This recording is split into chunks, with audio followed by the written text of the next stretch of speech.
उमेदवारी अर्ज आज तुम्ही दाखल केलाय, काय तुमची प्रतिक्रिया? आज तुम्ही बाईक रॅली काढत शक्ती प्रदर्शन झालंय, तुमचा उमेदवारी अर्ज वाकरी गटात तुम्ही दाखल केला. पंढरपूर तालुक्याचे विकासकर्ते वसंतदादा काळे, राजूबापू पाटील, सुधाकर पंत परिचारक, औदुंबर अण्णा पाटील, भारत नाना भालके यांना वंदन करून मी आज माझा सर्व जनतेच्या सोबत अर्ज भरला आहे. जिल्हा वाकरी गटातून जिल्हा परिषदसाठी मी माझा अर्ज भरला आहे राष्ट्रवादी पक्षातून.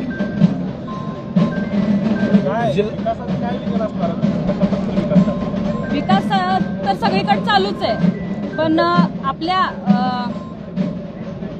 आपल्या भागांमध्ये जे रस्ते आहेत, ज्या अंगणवाड्या आहेत, त्याचा विकास करायचा आहे. माझं शिक्षण बारामती सारख्या शहरात झालं, तिथला जो विकास आहे तो मला आपल्या इकडे आणायचा आहे. बचत गटामार्फत सर्व महिलांना काम द्यायचं आहे, मला त्यांच्यासोबत काम करायचं आहे आणि हे विजन घेऊन मी हा अर्ज भरला आहे.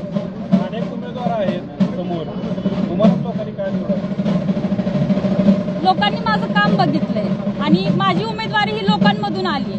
त्यांनी मला उमेदवार म्हणून समोर आणलंय, म्हणून मी माझा अर्ज भरला आहे आणि म्हणून त्यांनी मला पुढे आणलं आहे. वाकरी जिल्हा परिषद गटातून अनेक गावं चर्चेत आहेत, त्याच्यामध्ये सुनीता गायकवाड आहेत, बागल आहेत, त्या अनेक जण उभे राहणार आहेत. त्यांच्या आव्हानाकडे ह्या सगळ्या उमेदवारीकडे कसं बघतात?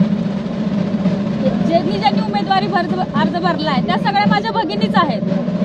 लोकशाही आहे, त्या अर्ज भरणार आहेत, त्यामुळं त्यांनी भरलाच पाहिजे आणि आव्हान असं काय नाही. त्या सगळ्यांना सोबत घेऊनच पुढे काम करायचं आहे. त्यामुळं अर्ज भरला काय तरी पुढे मागं होऊ शकतं, त्यामुळे सगळ्यांना सोबत घेऊनच काम करायचं असा माझा उद्देश आहे. लोकशाहीतील विश्वास आहे. हो, तुम्ही बघितली असेल माझी रॅली, आता त्यामध्ये तुम्हाला समजलंच असेल की लोकांची मला किती साथ आहे. स्वर्गीय वसंतदादा काळे यांनी शिक्षण संस्थांच्या माध्यमातून, साखर कारखानदारीच्या माध्यमातून एक काळेमुळे परिवाराची ओळख होती.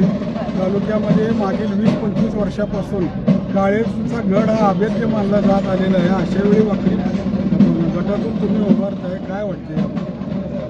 नाही, मला खूप छान, म्हणजे सगळ्या लोकांमधून उमेदवारी आल्यामुळे, वाकरी गटातून माझं नाव वर आल्यामुळे मला स्वर्गीय दादांच्या विचारांना पुढे नेण्याचा एक मार्ग मिळाला आहे. जिल्हा परिषद पंचायत समितीच्या माध्यमातून अनेक शासकीय केंद्र आणि राज्य सरकारच्या योजना राबवल्या जातात, त्याचा लाभ पुरेशा प्रमाणात मिळत नाही अशी एक भावना ग्रामीण भागातून व्यक्त झाली होती. काय सांगाल याबाबत? नाही, असं काही नाही की लाभ राबवला जात नाही. लाभ दिला जातो आणि ते लोकांपर्यंत पोहोचतेच कामासाठी मी हा अर्ज भरला आहे. याच काम पुढं करायसाठी मी